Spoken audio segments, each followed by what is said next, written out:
नमस्कार साथियों, स्वागत है आपका बी एन के 24 यूट्यूब चैनल में। बहुत बहुत साथियों, आपका आज तय करेगा कि कल आप कहाँ रहने वाले हो। आपके आज के किए गए निर्णय व प्रयास ही आपके भविष्य की नींव रखते हैं।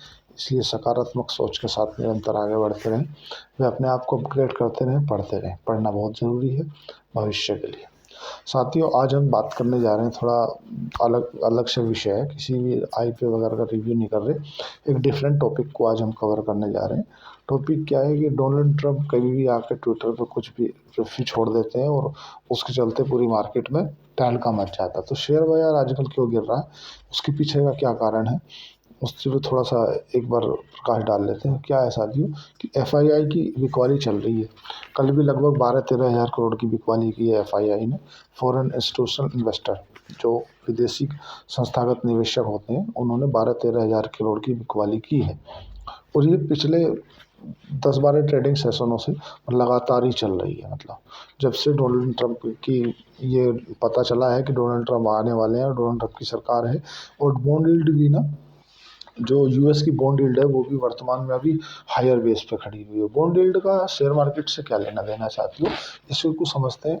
तो देखो, जब भी शेयर मार्केट ऊपर जाएगी तो बॉन्ड यील्ड नीचे आती है। बॉन्ड यील्ड क्या है, एक तरह से बाध्यता पत्र होता है।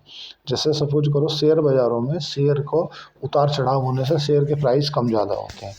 और बॉन्ड क्या होता है, बॉन्ड में साथियों, अगर आपने किसी कंपनी से बॉन्ड कर लिया, जैसे आपने अडानी का बॉन्ड खरीद लिया या एनटीपीसी ग्रीन एनर्जी का बॉन्ड खरीद लिया, जो कंपनियां बॉन्ड प्रोवाइड करती हैं, मैं उन्हीं कंपनियों के बारे में आपको बता रहा हूँ। जैसे आपने सपोज करो ओएनजीसी का बॉन्ड खरीद लिया है, आईओसीएल का खरीद लिया, Indian oil corporation of India, है ना, या तुम्हारा पावर ग्रिड का खरीद लिया। ये तुम्हारा जितनी भी फाइनेंस से रिलेटेड कंपनियां हैं, उनका बॉन्ड खरीद लिया। उन बॉन्ड होता क्या, मतलब ये समझो। सबसे पहले समझो, बॉन्ड एक तरह से बाध्यता है। जैसे किसी कंपनी ने आपको बॉन्ड दिया, आपने उसका 10 लाख का एक बॉन्ड खरीदा, और उसने उसकी एक समय सीमा होती है कि आप उस तारीख से लेकर उस तारीख के बीच में ही ये खुला सकते हो। मतलब उसको कभी भी आप, जैसे शेयर में लिक्विडिटी रहती है ना, आप बेच सकते हो, ऐसे उसे नहीं कर सकते। आपने अगर 10 लाख रुपए का कोई बॉन्ड खरीदा किसी कंपनी का, और उस कंपनी ने आपसे बॉन्ड में लिए लिखत में दिया कि हम आपको, मतलब 8% के या 10% का जो भी बॉन्ड रेट है, उसके हिसाब से एनुअली इंटरेस्ट देंगे, मतलब सालाना इंटरेस्ट। तो 10 लाख पे 80 हज़ार रुपये का इंटरेस्ट बना, 8% लेता है, तो है। और अगर 10% रहता है तो 10% के हिसाब से 1 लाख बना। तो अगर 10% का रेट ऑफ इंटरेस्ट है, तुमने 10 लाख रुपये के किसी कंपनी का बॉन्ड खरीदा, तो वो बाध्यता हो गई। भले ही मार्केट नीचे जाए, चाहे मार्केट ऊपर जाए, चाहे मार्केट में स्लो डाउन आ जाए, चाहे उनकी बिक्री हो चाहे ना हो, आपने उनसे बॉन्ड लिया है। बट उसमें एक प्रॉब्लम रहती है। प्रॉब्लम क्या है कि जो जिस रेट का आपने बॉन्ड खरीदा है, अगर अभी 2025 चल रहा है और आपने बॉन्ड खरीदा है 2031 का, तो आपको 2031 से पहले मैच्योरिटी नहीं मिलेगी। आपका साल होते ही आपके अकाउंट में पैसे आ जाएंगे, उसमें कोई दिक्कत नहीं है, पर आपको मैच्योरिटी नहीं मिलेगी। और जो शेयर मार्केट में ऐसा रहता है कि आपने अभी 100 रुपये के शेयर खरीदे, अभी थोड़ी देर बाद बेच दो, 10 रुपये खरीदे, तो ये लिक्विडिटी की प्रॉब्लम आ जाती है बॉन्ड में। जो बड़े बड़े साथियों निवेशक होते हैं ना, जो करोड़पति अरबोपति हस्ती होती है ना, वो बॉन्ड में ही निवेश करती हैं। और जैसे ही आपने ये देखा होगा कि अमेरिका में बॉन्ड यील्ड का बढ़ना, शेयर बाजार में घटना, क्योंकि जो बड़े बड़े मतलब बिजनेसमैन होते हैं, जो अरबों खरबोपति होते हैं, वो 2-3 जगह अपना सेफ इन्वेस्ट करते हैं। पहला, तुम्हारा वो गोल्ड की तरफ रुख करते हैं, सोने वगैरह में। दूसरा, वो बॉन्ड खरीदते हैं, थोड़ा बहुत पैसा लिक्विडिटी मार्केट में भी रखते हैं, है ना। तो उनका क्या है कि जैसे चाइना है, अभी मैं आपसे बताऊं साथियों कि चाइना क्या कर रहा है कि भयंकर तरीके से गोल्ड को अपनी तरफ रिजर्व कर रहा है और डॉलर को कम कर रहा है। तो उससे क्या है कि गोल्ड पे मांग बढ़ रही है। मांग बढ़ने से डिमांड तो उतनी है, और मांग बढ़ गई तो उसका गोल्ड का रेट बढ़ गया। आपने देखा हो ना, पिछले 2-3 सालों से ना गोल्ड ने अच्छा रिटर्न दिया लोगों को। उसके पीछे का कारण है कि जो चाइना है, चाइना गोल्ड खरीद रहा है, जितना भी ज़्यादा इंपोर्ट कर सकता है उतना ज़्यादा इंपोर्ट कर रहा है।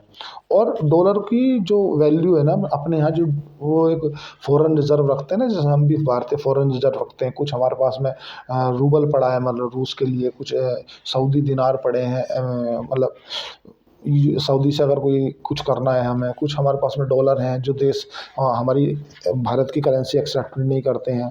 और हमारे जो ऑल ओवर दूसरे कंट्रियों में जो भारत का गोल्ड रखा रहता है ना, वो गोल्ड क्यों रखा रहता है? वो बेसिकली जो भारत एक्सपोर्ट या इंपोर्ट करता है ना, तो वो गोल्ड वहाँ से इधर और इधर से इधर, तो वो गोल्ड में ही लेन देन होता है या डॉलर में लेन देन होता है। तो गोल्ड की डिमांड ज़्यादा हो गई है, गोल्ड का रेट इसीलिए बढ़ गया है। और गोल्ड यील्ड का बढ़ना गोल्ड का घटना होता है। अभी जैसे अमेरिका में गोल्ड यील्ड बढ़ रही है, अमेरिका की जो गोल्ड यील्ड है, मतलब जितनी एवरेज मान लो, बॉन्ड यील्ड का मतलब है बॉन्ड पे दिया जाने वाला ब्याज, जैसे हमारे यहाँ पे एफडी पे ब्याज दिया जाता है ना, ऐसे ही भाई अभी जापान में जो वहाँ की ब्याज दर है वो नेगेटिव, मतलब अगर आप अगर बैंक में ब्याज पैसा रखते हो, आपने 1 लाख रुपए बैंक में रखा है, तो अभी हमारे यहाँ क्या है कि आपको 8% का इंटरेस्ट मिलता है। कौन देता है? जो भी बैंक है। आपने 1 लाख रुपए अगर बैंक में डाल दिए तो 1 साल में बैंक आपको 8,000 रुपये देगा। और अमेरिका में क्या है? नेगेटिव बैंक इंटरेस्ट है। अगर आपने 1 लाख रुपए बैंक में रखा है ना, तो बैंक में आपको 1 लाख रखने के बाद भी 2,000 देना है, नेगेटिव 2%, 1% ऐसा कुछ चलता है। तो वो होता क्या है, वो वहाँ पे क्या है कि डेवलप हो चुके हैं। अभी हमें विकासशील देश, हमें पैसे की रिक्वायरमेंट है, हमें हमारा जो पर कैपिटा इनकम है वो कम है, हमें जनरली बहुत सी जॉब क्रिएट करनी है, एमएसएमई जो बिजनेस है छोटे लेवल पे उनको बड़े ले जाने हैं, तो हमारे बहुत से बिजनेस है हमारे पास में, जो बहुत से हमारे पास में क्राइटेरिया है जिनको फिलफिल करना रह गया है। और जो जो समृद्ध देश हैं जैसे जापान है, तुम्हारा अमेरिका है, उनमें जर्नली जो गोल्ड यील्ड रहती है या ब्याज दर रहती है वो नहीं रहती, ना के बराबर ही रहती है, मतलब नेगेटिव रहती है। अगर आप 1 लाख रुपए बैंक में डालोगे तो वहाँ तो डॉलर में चलता है अमेरिका में, तो आपको ना के बराबर ही मिलेगा। भारत में 7-8% का रेट ऑफ इंटरेस्ट चल रहा है। कुछ तो मैं मतलब वो आपके पे में भी शायद ऐड आता होगा कि ऐड में दिखता है कि आप जो है 2 बैंक दे रहे हैं आपको 9.5% का रेट ऑफ इंटरेस्ट। एक शायद स्मॉल फाइनेंस बैंक है, एक सूर्य स्मॉल फाइनेंस बैंक है। 9.5% का मतलब साथियों क्या हो गया कि अगर सपोज करो आपने 10 लाख रुपए बैंक में डाल दिए, तो आपको 9,500 रुपये वो मतलब 95,000 रुपये 1 साल में देगा। 9.5% का मतलब ये हो गया। अब सभी लोगों का अलग अलग तरीका रहता है। बहुत से लोग जो सेफ निवेश करना चाहते हैं, जैसे ऐसे समझो साथियों, अभी जैसे पिछले 2-3 सालों में रियल इस्टेट है, जो अपना ज़मीन से वगैरह से, उसमें ज़्यादा इंटरेस्ट बना नहीं है। मान लो अगर आपके पास में 1 करोड़ रुपया है ना, और 1 करोड़ रुपया आपने बैंक में रख दिया, और बैंक की क्या 5 लाख तक की ही गारंटी है, ऐसा नहीं कि बैंक नहीं डूब सकते। होने के लिए 1% सबकी गुंजाइश है, सब हो सकता है।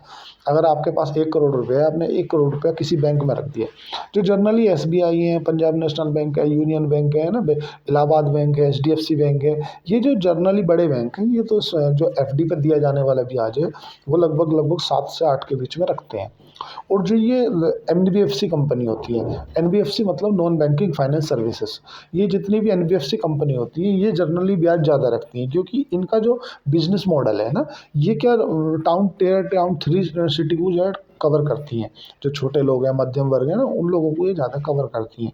तो इसीलिए आपने देखा होगा कि इन लोगों का से जो भी बैंक से कोई बजाज फाइनेंस से ले ले या तुम्हारा मन्नप्पुरम फाइनेंस से ले ले, इनसे अगर कोई लोन लेता है ना, तो उनका ब्याज ज़्यादा ही पड़ता है। या जो माइक्रो फाइनेंस होती है, तो माइक्रो फाइनेंस जैसे सूर्य स्मॉल फाइनेंस बैंक है, तो ये माइक्रो फाइनेंस को बैंक फाइनेंस करता है। माइक्रो फाइनेंस क्या होता है साथियों, मैं आपको एक एक करके मतलब बिल्कुल जीरो लेवल से समझाना चाहता हूँ। माइक्रो फाइनेंस मतलब ये हो गया जो छोटे समूह वाले जो लोन होते हैं, आपने देखा होगा ना, 10-10 औरतों को इकट्ठा करके समूह के लोन इकट्ठे करके देते हैं कि 10 औरतों को मिला के और 1 लाख रुपए दे दिए, है ना, 1-1 लाख रुपए करके ऐसे करके उन्होंने 10 लाख रुपए बांट दिए।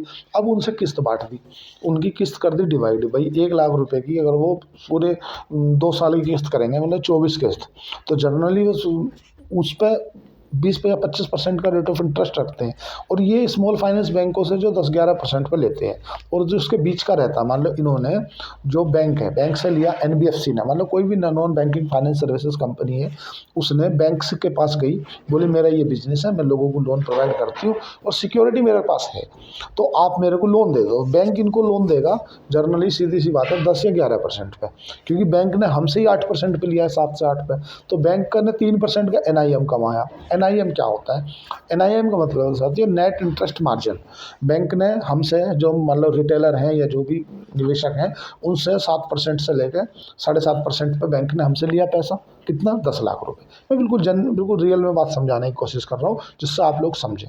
10 लाख हमसे लिया, अब हमें बैंक कितने देगा? हमें देगा वो 75,000 रुपये, 7.5% के हिसाब से साल भर में हमको वो 75,000 देगा। अब बैंक के पास में कोई माइक्रो फाइनेंस बैंक पहुंच गया या एनबीएफसी बैंक पहुंच गया कि हमें पैसा दे दो, तो हम आगे उसको बिजनेस में डाइल्यूट करना है, तो उसको देगा बैंक 11% पे। तो हमसे दिया 7.5% पे, उसे दिया 10% पे, 10 या 11 मान लो, एवरेज में 11 लेते तो जो 3.5% बचा, मतलब उससे तो लेगा वो 1,10,000, हमें देगा वो 75,000, 10 लाख के, मैं बिल्कुल छोटे लेवल में बता रहा हूँ। तो जो 35,000 रुपये हो ना, वो 35,000 उसका एनआईएम हो गया। एनआईएम का मतलब क्या हो गया? Net interest margin. जो इंटरेस्ट वो हमें दे रहा है और जो इंटरेस्ट वो ऊपर वालों से ले रहा है, उसके बीच का जो इंटरेस्ट बचा वो बैंक का है। अब एनबीएफसी या नॉन बैंकिंग फाइनेंस सर्विसेज जो हैं या जो माइक्रो फाइनेंस है, वो क्या करते हैं इस पैसे का? वो इसे समूह लोन में डिवाइड करते हैं। जो छोटे छोटे 10-10 औरतों का मिलाकर समूह बना दिया है ना, अब समूह बना दिया, सबको 1-1 लाख रुपए डिवाइड कर दिए, तो 10 औरतों को उन्होंने 10 लाख रुपए दे दिए। अब 10 लाख दे दिए तो अब उसकी किस्त बांध दी उन्होंने, 24 किस्त बांध दी। तो जो लोगों ने 1 लाख रुपए लिए हैं, उसे अगर आप मतलब 20 किस्तों में बांधोगे तो भाई 5-5 हज़ार रुपये के हिसाब से 20 किस्त बंधेगी, पर वो बांधते हैं 24 किस्त, और 24 की कितनी बांधते हैं साथियों? 4-4 हज़ार रुपये की 24 किस्त बांध देते हैं। अब आप सोचो 4-4 हज़ार की 24 किस्त का मतलब कितना हो गया, या मतलब 5-5 हज़ार की 24 किस्त का मतलब कितना हो गया? भाई उन्होंने 5-5 हज़ार रुपये की अगर 24 किस्त बांध दी आपसे, तो उन्होंने आपसे लिए 1,20,000 रुपये। दिए कितने थे आपने? आपको दिए थे उन्होंने 1 लाख, आपसे लिए कितने? 1,20,000। ठीक है, अब जब 1,20,000 उन्होंने आपसे लिए, 1 लाख आपको दिए थे, तो 20,000 उनका मार्जिन हो गया, और 10 लोगों को उन्होंने दिए थे, तो 20,000 इंटू 10, 2 लाख उनका मार्जिन हो गया। 2 लाख में से उन्हें 1 लाख का जो उन्हें 1 साल का इंटरेस्ट किसे देना है? बैंक को, और 1 लाख जो उनका 10% का जो एनआईएम है वो माइक्रो फाइनेंस बैंक का हो गया। जनरली माइक्रो फाइनेंस बैंक जो होते हैं ना, वो इसीलिए कोलैप्स कर जाते हैं कि उनके जो एनआईएम के चक्कर में वो बैड लोन हो जाते हैं, और उनका जो एनपीए है वो बढ़ जाता है। एनपीए क्या होता है साथियों? Non performance asset. जो लोगों को लोन दिया है, मान लो 10 लोगों को दिया है, 10 लोगों में से अगर एक लोग ने उनका लोन रिपेमेंट नहीं किया ना, तो वो घाटे में आ जाएंगे, क्योंकि भाई 1 लाख डूब रहा है सीधा सीधा, और 10 लोगों में कितने दिए? 10 लाख, 1 लाख का तो प्रॉफिट ही था, वो 1 लाख रुपए उनका उधारी में अटक गया, तो उनका एनआईएम बढ़ गया। एनआईएम बढ़ते नेट इंटरेस्ट मार्जिन के चक्कर में उनका एनपीए बढ़ गया, एनपीए बढ़ते ही उनका लोन बढ़ गया। लोन बढ़ने के बाद में उनका वो ख़राब लोन की कैटेगरी में आ गया। फिर वो क्या करते हैं कि वो 30 दिन वाले बैड लोन में उसे डाल देते हैं, उसे रिकवर करते हैं कि भाई कैसे भी करके से रिकवर किया जाए। और जनरली जो शेयर बाजार अभी गिर रहा है ना साथ, उसके पीछे का जो कारण है ना, वो है यूएस की बढ़ती बॉन्ड यील्ड। अमेरिका में बॉन्ड यील्ड क्या बढ़ रही है। दूसरी बात है एफआईआई, जो विदेशी संस्थागत निवेशक हैं, वो बिकवाली कर रहे हैं। तीसरा क्या है कि जो सिचुएशन है, वो सिचुएशन थोड़ी ठीक नहीं नज़र आ रही है, क्योंकि सिचुएशन इसलिए ठीक नहीं आ रही कि कभी भी कुछ भी कहीं भी कोई भी कह दे रहा है, तो उससे क्या माहौल बिगड़ जा रहा है ना। और अभी कोविड के जो ये नया एक वायरस आ गया है, एचएमपी वायरस, तो इससे भी कहीं ना कहीं दिक्कत ही खड़ी हो रही है। हालांकि इसमें जो डेथ की पॉसिबिलिटी है साथियों बहुत कम है, मतलब इसमें आदमी के मरने की जो पॉसिबिलिटी है वो 1% के रहा। अगर आपको 100 आदमियों को ये वायरस हो जाता है, तो 100 में से एक ही व्यक्ति है जिसकी मृत्यु होगी, ऐसा कुछ ज़्यादा नहीं है। पर फिर भी एक पैनिक तो है ना, क्योंकि लोगों ने कोविड जैसा समय देख रखा है। कोविड में लॉकडाउन लग गया था, सब कुछ ख़त्म हो गया था, तो लोगों को कितना नुकसान हुआ था। तो ये कहीं ना कहीं लोगों में पैनिक क्रिएट कर रहा है। नहीं तो ऐसे कोई घबराने वाली बात नहीं है। अगर आपके पास में कंपनी अच्छी है, उसकी अर्निंग आ रही है, तो कोई दिक्कत नहीं। लेकिन अगर कंपनी का आपने हायर वैल्यूएशन पर खरीद लिया ना साथियों, तो उसमें से एग्जिट लेना ही आपको बेहतर रहेगा, क्योंकि जब आप हायर टॉप पे खरीद लेते हो, तो फिर आप उसमें बाय डिफ़ॉल्ट निवेशक बन जाते हो कई साल के लिए। तो ये सब चीज़ों को ध्यान रखना पड़ेगा आपको, बहुत ज़रूरी, पढ़ना बहुत ज़रूरी है। ये जो बढ़ रहे हैं शेयर बाज़ार गिर रहा है, उसके गिरने के पीछे केवल ये टेम्परेरी कारण है और कुछ नहीं है। अन्य जो भी हॉस्पिटल इंडस्ट्री है, फार्मास्यूटिकल इंडस्ट्री है, या वाटर साइकिल से रिलेटेड बिजनेस है, ये फ्यूचर में चलने वाले बिजनेस है। इनसे कोई फ़र्क थोड़ी पड़ रहा है यार। मान लो एक बात बताओ, शेयर मार्केट आज 5% गिर गया, तो क्या वो कल अपने ऑयल बनाना बंद कर देगी? या रिलायंस जो ऑयल को प्रोड्यूस करती है, मतलब क्रूड ऑयल को, पेट्रोल डीजल और मिट्टी का तेल और जो तारकुन बनाती है, तो बंद कर देगी क्या? आप बताओ। चलो हिंदुस्तानी यूनिलीवर है, आज 2% हिंदुस्तानी यूनिलीवर का शेयर टूट गया, तो कल से सर्फ साबुन शैम्पू कुछ नहीं बनाएगी, बोले यार वो हिंदुस्तानी यूनिलीवर का 2 रुपये शेयर गिर गया, अब कुछ नहीं होगा। तो ऐसा नहीं है, टेम्परेरी कारण है। बिजनेस आपका टॉप होना चाहिए, अच्छे लेवल पे आप खरीदो, तभी आपको पैसा बनेगा। नो डाउट पैसा बनेगा, इस मार्केट में पैसा बनेगा, हमेशा बनता आया है। अगर आप 10 साल की हिस्ट्री उठा कर देखोगे, तो ऐसा कोई नहीं मिलेगा जिसने, भाई बशर्ते उसने येस बैंक जैसा या वोडाफोन आइडिया जैसा शेयर ना खरीद लिया, क्योंकि जो कंपनी खुद ही लॉस में है, जो खुद ही कर्ज में दबी हुई है, वो कहाँ तुम्हें प्रॉफिट करके देगी। सबसे पहले तो उस कंपनी का बिजनेस समझो, वो कंपनी लॉस में आएगा, प्रॉफिट में है, या फ्यूचर में उसके क्या ग्रोथ के चांसेस हैं, कितने परसेंट CAGR से बढ़ रहा है, डिविडेंड दे रही है कि नहीं दे रही है, वो उससे की पॉइंट रहते हैं साथियों। तो ये जो अभी समय है ना, ये साथियों मैं आपसे बिल्कुल ऐसे अपने भाई के जैसे बातें कर रहा हूँ। ये समय है अपने नेट को सही करने का। देखो, जो मछुआरे होते हैं ना, तो एक मछुआरे जब मछली पकड़ने जाते हैं समुद्र में, एक समय आता है जब समुद्र में लहर चल रही होती है, ऊंची नीची आचू। तो उस समय पे मछुआरे क्या करते हैं, मछुआरे अपने कोने पे बैठते हैं, बाहर बैठते हैं और अपने जाल को सही करते हैं। जहाँ जहाँ से जाल कटा है, फटा है, उसे सही करते हैं। ये जो साथियों समय है ना, ये पढ़ने का है, अच्छी अच्छी कंपनी को आइडेंटिफाई करने का है। अच्छी कंपनियाँ, अच्छे बिजनेस आइडेंटिफाई करो, बढ़िया प्राइस। अभी ये जितना मार्केट नीचे गिरेगा ना, उतने अच्छे वैल्यूएशन पर आपको स्टॉक मिलेंगे, और जितने अच्छे वैल्यूएशन पर स्टॉक मिलेंगे उतना ज़्यादा पैसा बनेगा भविष्य में। अभी जो समय है ना साथियों, अभी समय है जाल सही करने का। तो मस्त बैठें, पढ़ाई करें, अच्छी अच्छी कंपनी आइडेंटिफाई करें जो फ्यूचर में चल सकती हैं, 20% के CAGR से ग्रोथ कर सकती हैं। चैनल को लाइक करें, सब्सक्राइब करें, कमेंट करें। मैं देख रहा था 77% लोग ऐसे हैं जो चैनल को सब्सक्राइब नहीं करते। तो साथियों 0.5 सेकंड लगती है, कर दिया करो। थैंक यू, धन्यवाद। ये हमारे पुत्र हैं श्री कुलश्रेष्ठ गिरी जी, ये भी आपसे मिलना चाह रहे थे। नमस्ते करो बेटा। ठीक है, धन्यवाद।